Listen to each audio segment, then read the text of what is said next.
This podcast is powered by Roberts Media Group, your resource for podcast development. For more programming and advertising opportunities, please visit us at robertsmediagroup.co. And I am bad and bougie, and I'm acting like I'm cute, and I'm so You are tuning in to the Bad and Bougie Moms podcast show. Hi guys, this is Britt with the Bad and Bougie Moms podcast show. Today is Today is Friday, May the 15th, 2020. COVID era, as I call it. I think the last time that I actually recorded a podcast, Georgia was just now kind of trying to reopen the doors or whatever to the state. So that was like, not small things, but all the black people things. So hair salons, nail salons, things like that was opening. Now the state is pretty much wide open. They have opened up Home Goods and Hobby Lobby. Those are my two stores. Excuse me. So I haven't personally visited yet, but today I just might, because it's to the point now. It's like I need to at least decorate something, put something on the wall. I mean, some needs to change in my house, something.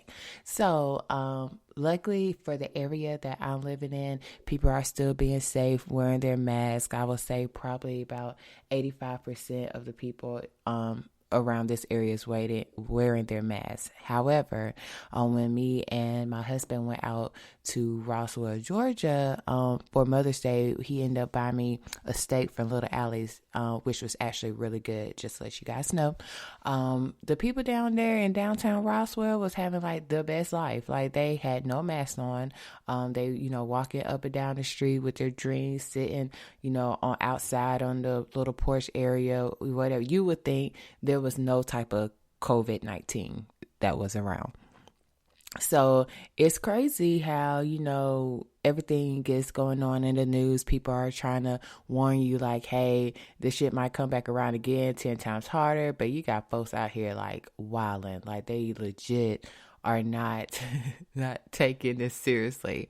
And if you watch if you listen to the Breakfast Club in the morning, Charlamagne do this whole thing, talk about guess what race it is. Yeah, I guess. That's all I'm gonna say. Y'all know it's not us. Anywho, so on today's episode, I'm just gonna go over a couple of things about, of course, how everything is going for my quarantine living, and just kind of want to share different type of news with you guys.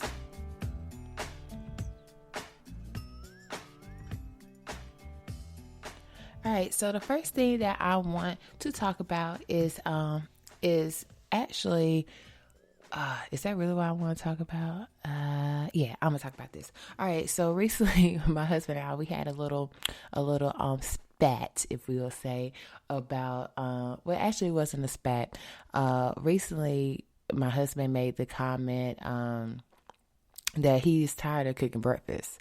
So, of course, as you guys know, me and him both are working from home at this point, with the kids going to school at home, things like that. So in the morning times, he has normally been the one who would cook me and him breakfast. Not the whole family, because the kids, they're pretty much self-sufficient when it comes to breakfast. It was just, if I wanted some eggs or bacon, or he wanted eggs or bacon, if he was up, doing whatever, or if I was working with the kids or just plain out working, he would go ahead and cook it. So one day he came back and was like, before he sat down, he was like, yo, like, this is my last time cooking breakfast. Like, I'm tired of this. What? And I'm thinking in my head, like, I'm trying to be the better Brittany. I'm like, okay, Brittany, don't just pop off. Sit in it, think about your thoughts and think about what you want to say. So after I sat there for like 2 minutes, I was like, hey, I really didn't like the way that came off. I'm like, as far as you don't want to cook breakfast, this is definitely a team effort. We are a partnership. So, how would you feel if I was like, man, fuck this shit. Like, I don't want to wash clothes no more. It still got to get done, and I still got to wash them. Like, it, like, the things that moms do behind the scene never get recognized. Like, if I legit just stopped everything, this house would be a mess. But the fact, it's like, I feel like it's like magic to them. The fact they don't see it going on, they're like, oh, well, we don't know who do it, but obviously someone do. Yeah, it's me. I'm the one who does it. So I just felt kind of, I'm going to say upset, but I felt very disappointed and felt like my worth, what I do, was kind of like downgraded, because it was like, damn, I don't want to cook no more. Like, dude, you know what all I do for you and this family? Like, come on. So at the end, he said that he definitely didn't mean it like that. Lies. And and that, he didn't mean for it to come across that way, that he understands about the partnership and things like that. So of course, some days I ask, if he wants me to cook him something to eat, even though I cook majority of the time, or we'll cook together. I will say that. So I can understand the frustration. I'm like, hey, if you need for me to cook you something, I'll cook you something. Like, just say that, but don't be like, hey, I ain't doing this shit no more. Like, that's not cool. And then this, excuse me, I had something in my throat. And then the second thing I wanted to talk about, as far as with motherhood and relationships, is about chores. So my question is, what age should kids start having chores? So as everyone know, my oldest kid that's actually at the house, of course we have bonus kids that's outside the house, but we're talking about the kids that's inside the house. So my daughter, she's 12, and I have, for her chores, she has to she has to clean the kitchen every night. She has to, of course, clean her room, and also she has to clean the Jack and Jill bathroom that her brother shared once a week. My son, the 9-year-old, boys are kind of different. So I try to just do a one and done thing. So all he has to do is take care of the trash. So, daily, if the trash need to be empty, he take it outside. And on Wednesdays only, because if I had to give that boy some chores throughout the week, it probably wouldn't get done, or it would get done halfway. It's either or. It's a boy. So on Wednesdays, he has to pull the trash cans down to the street, to the end of the street, end of the driveway, pull them down, empty out all the trash cans in the house, and vacuum upstairs. That's it. He don't even have to vacuum downstairs, because we have our robot that vacuums the floors downstairs. Excuse me, since they're wood, so he only has to vacuum upstairs. And then, of course, the 2-year-old, his little chore is to help me put the clean clothes in the dryer so they can dry, and also he picks up after himself at night before it's time to go to bed. So the reason why I asked this question is because, and I don't know if you guys can agree, I remember growing up in the 90s, where I was I think I honestly was cleaning the whole entire house. Like, I was washing clothes, doing dishes, vacuuming, cleaning the bathrooms, all on a Saturday morning before I went outside at the tender age of 11. So it's like, is it that we are starting to be softer on our kids? Or is it that we're just super traumatized from that back in the day? We're like, yo, we're never going to do this to our kids. Like, yeah, I'm more than capable of helping out with some, chores or whatever. Because my one problem that I run into, even though I assign chores to the kids, or, if people try to help, the fact that they do it halfway or it's not done right at all, I end up redoing it, and that pisses me off more, because I'm like, yo, I could have just saved my breath and just did this myself and got it done like 5 minutes faster, especially the kitchen. For example, it literally takes my daughter to put, matter of fact, not even the hand wash dishes. So I should just put the dishes in the dishwasher. Like, she is so spoiled. It literally takes her like almost 45 minutes to put the dishes in the dishwasher, maybe wipe down the counter. Sometimes you do, sometimes you don't, I don't know. And also sweep. 45 minutes. I can get in there and I can get all that stuff done probably in 10 minutes flat. So that's my concern. So I try my best to kind of just, don't think about it. Just like, okay, it gets done once a week. Just do a big old clean sweep, behind them, just to make sure that everything is actually clean. So that's my take on it. Hold on, I have to sip my latte. Hold, please.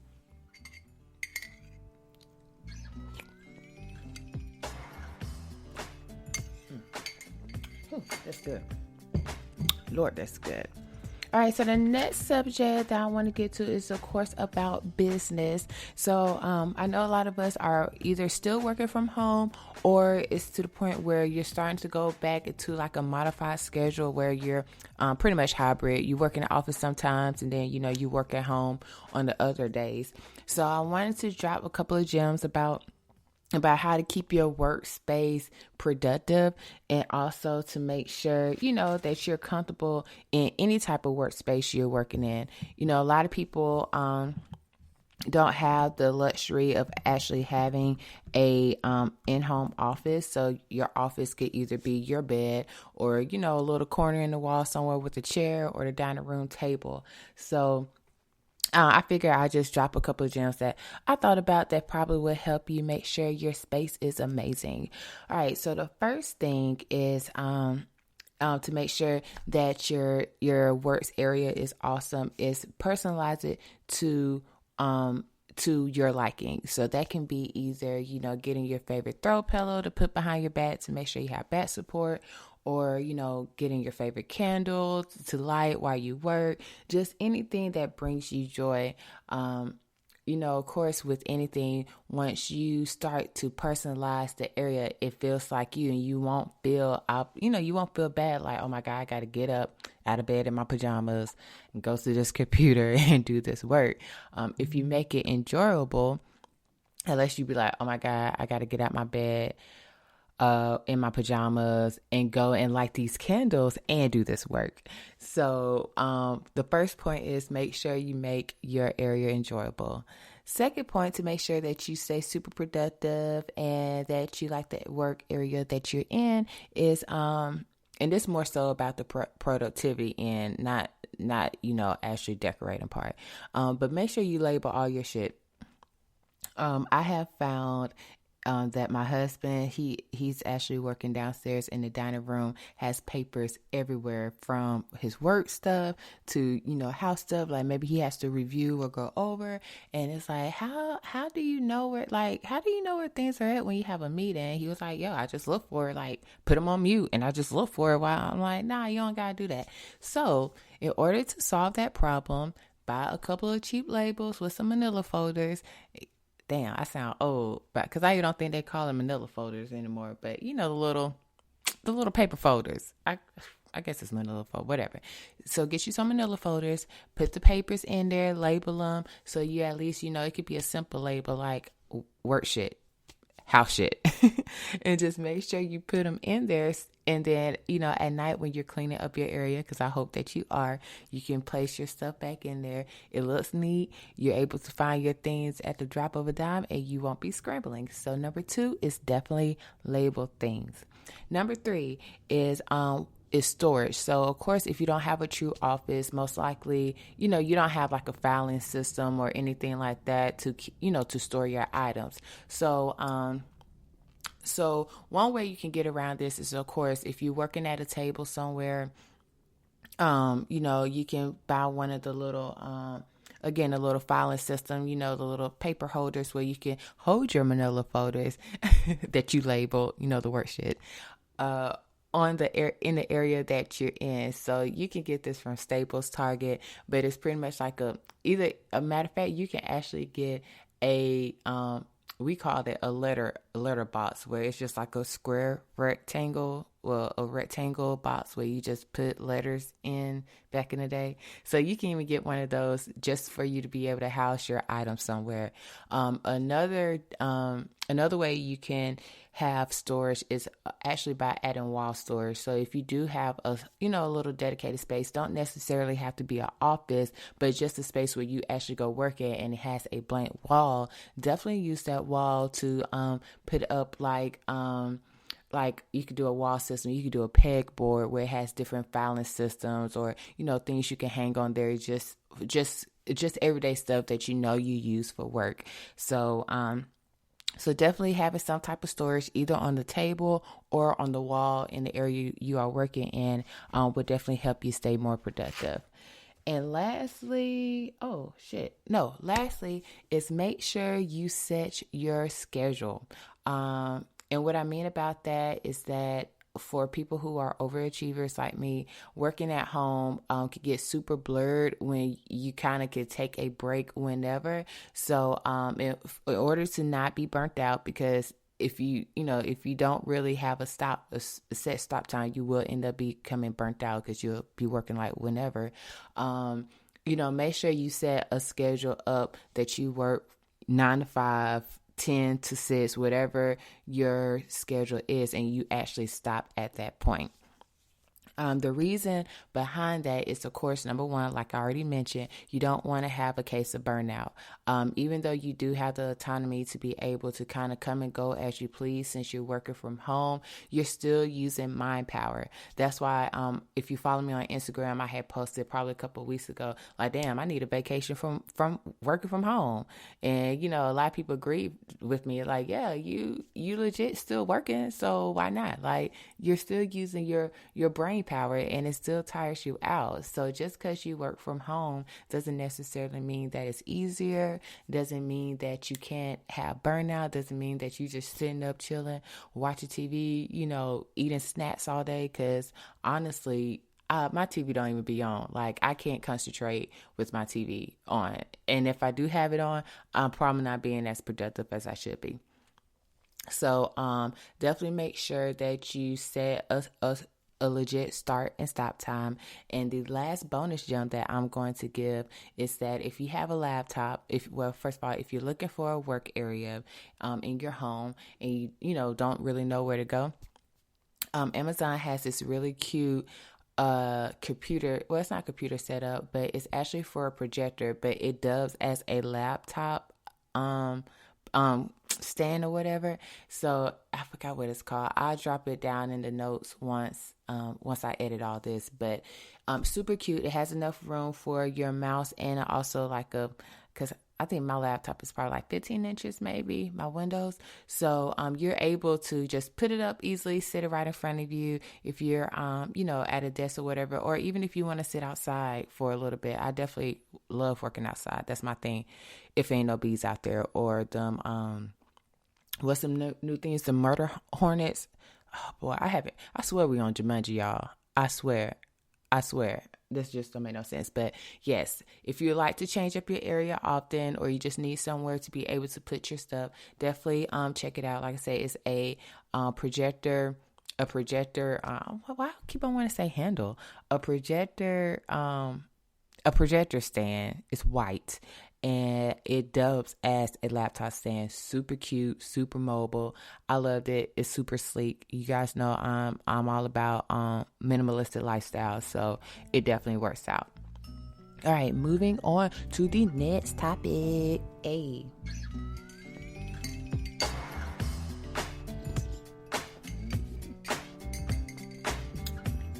All right, so we're going to play a quick game called Love It or Kick It. Love It or Kick It is just, I'm going to go over the items that I bought during quarantine. That I bought during quarantine. Since I can't do any type of Target shopping. And I want to go ahead and put this out here. I'm not a shopaholic. Don't get it twisted. I just enjoy shopping at Target. So for instance, if it's like, shopping for lotion and soap, I enjoy doing that. Like, I enjoy just buying like stuff for the house. So it's not how some people just go out and just get shit, don't even need it, and then they just have it sitting, and they could be like, girl, why you got that teacup and you don't even drink tea? Like, why you got that? So yeah, I don't do that type of shopping. I only do shopping that I know the stuff I need. So yes, if I know I need some lotion, I would definitely try other types of lotions and research them, because that's what makes me happy. Anywho, so this list is about the items, these random ass items that I ended up buying a couple weeks ago, of course, at the beginning of the whole quarantine staying in place era. So we're going to play a little game, Love It or List It. Not Love It or List It. That's HGTV. Love It or Kick It. So the first item I bought, and I think I mentioned this on my Instagram page too, is the egg pod. Right. So I'm not sure if you guys are familiar with it. The egg pod is pretty much, it's this giant egg. It's not a giant egg. It's small, but it's an egg. It's bigger than a normal egg, where you are able to boil eggs inside the microwave. So what you do, you pour a little water on the bottom base of this big ass egg. You put 4 eggs in there, and you put the top back on. Pop it in the microwave for about 9 minutes. Once it's done, you take it out. You shake it vigorously for four up and down 4 times. If you shake it more than 4 times, you're going to fuck the shit up. It's going to be a mess in the pot. I did it, so trust me on this. So you shake it up 4 times, and then once you pop it open, the eggs are already peeled. So yes, it sounds super cool. I thought it was cool at 2 o'clock in the morning when I seen it come across CNN. So I ordered it. To be honest, the cleanup is a mess because there's eggshells all inside the thing, and it's not friendly to clean up. So I'm definitely going to kick it. I have not used it again since that time. It's so much easier just to actually put some eggs on the stove and just boil them. So, I mean, it was a cute concept, whatever, but definitely kicking it. All right, second item that I bought was was my phone case from Burga, Burga. So, luckily, my phone case finally came in after 2 months. So, go ahead. I'm going to go ahead and tell this long story short. So I was on Instagram 2 o'clock in the morning, like I normally am, and I was scrolling through, and you know how they have these, of course, the advertising sponsor posts about about lifting, whoever paid for it or whatever. So I seen this phone case. It was super cute, super sleek. It's tan with black polka dots or whatever. Really cute. You know, they put a filter on the picture, so it looks super cute. So I'm like, all right, cool. I'm just going to click shop now and see how much it costs. So the phone case, I want to say, was like $25, whatever. But it indicated that it shipped from the U.S. Put my information in. Next thing you know, this shit talking about it's coming from Luscabia or wherever. And I'm like, fuck. Like, I hate when people do that. Like, yo, if you're shipping from the Middle East somewhere, just say that. Like, I don't mind waiting if it's worth waiting, but don't do the okie doke and be like, yo, we have U.S. shipment and you guys don't. So next thing you know, it's talking about it's gonna be here, of course, between 2 and 34 days. Or whatever. So after the whole 1 month passed, I was like, okay, I'm gonna reach out to these people to see what's going on. So I hit them up. So of course I looked on their Instagram page. A lot of people were complaining about the same thing. Like, hey, I ordered these phone cases. No one is answering on customer service. No one's picking up. You know what's going on. I will give them kudos though. They were answering people in the comments. So that's cool. Of course the main answer was, oh my God, due to COVID-19, we apologize for the shipping delay. You should be able to have your items within 2 or 3 months. However, if you check your tracking on your package, it's probably going to say that it's still here in Luscabia, so you're not able to update. Sorry. And that's it. And that's it. So at this point, I felt like it was a lost cause. Like, yo, if I get this shit, I get this shit. If not, I won't.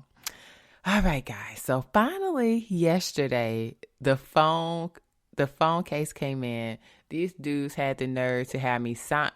Actually, they had it so I need to sign off on it. But my little mail person, she was like, girl, you know it's COVID-19. So I'm going to just put this in the mailbox and just say that I seen you and I sign it, I just say COVID-19 on the signature bag. You good. All right, cool. So I opened it up.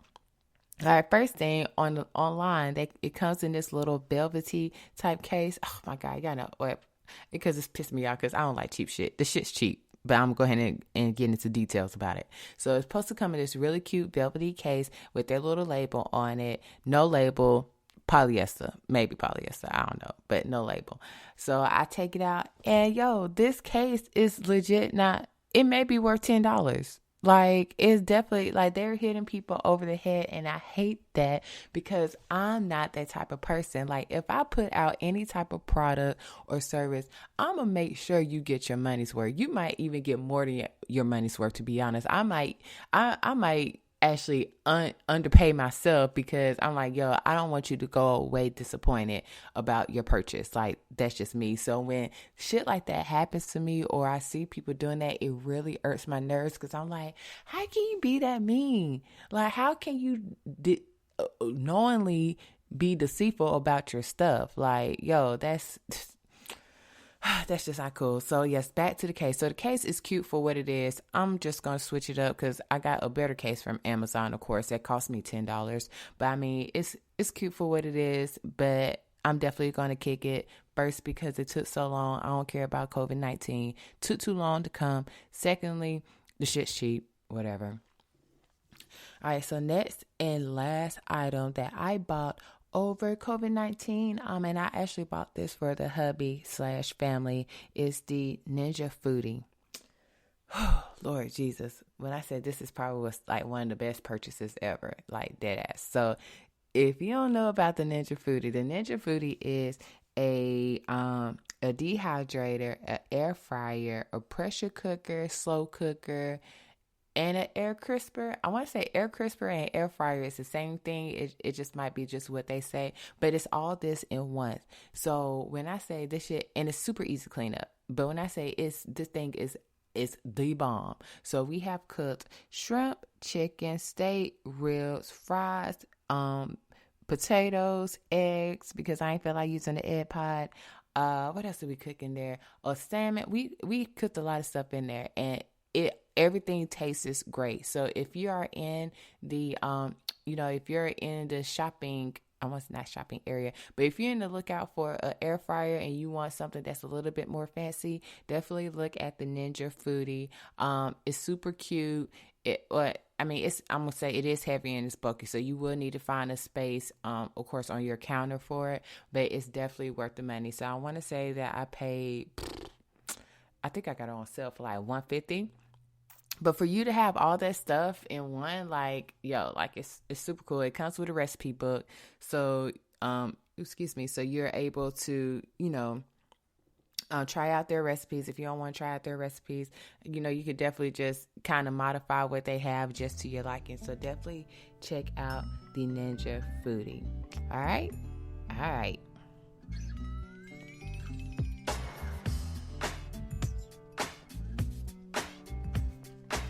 All right, guys, so that is it for me. Thank you so much for listening to my little, updates and rants. Hopefully you enjoyed my perspective on the things that are going on. Definitely hit me up about this chore thing online, because I want to know what you guys think, what's going on in your households, to see if I can, take some gems and make.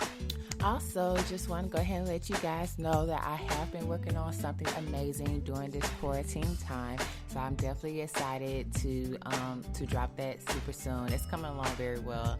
I want to say what it is, but because I honestly in real life I can't hold water, but I'm definitely going to hold this one. Also, if you have not checked out my website, touchingminimalism.design, make sure you do. I know a couple of other episodes I mentioned that, what my day job is a professional organizer. So I assist business owners pretty much organize their business from ground up. So anything from websites, calendar management, Facebook, SEO, things like that. I'm definitely your girl. Also, if you're in the Atlanta area, I do have a home organizing service where I can come in and actually organize your home with the mask. So if you're looking for someone just to come in and just kind of just zen your place out, make sure that it's curated for you to be productive and you to be able to do the things you want to do in your home. I'm definitely that chick too. So make sure you check out touchingminimalism.design. And if you need any of my services, hit me up. I know it's gonna be fun. My experience, I'm here for the experiences. That's why I like. That's what makes me different. Like, yo, if you want to organize your house, I will bring the wine and the glasses and some snacks, and we're gonna get up in that closet and we're gonna make sure that it's fabulous. So with that being said, I'm out. You guys have an awesome weekend. All right, guys, that is it for us. We hope you enjoyed the show. If you would like to get into some more fun, follow us on social media. On Instagram, we are at Bad and Bougie Moms, on Facebook at The Bad and Bougie Moms, and also on Twitter at BBM_podcast. Make sure you like, share, and comment on any of the podcast platforms that you listen to us on. Again, we hope you guys enjoy. See you later.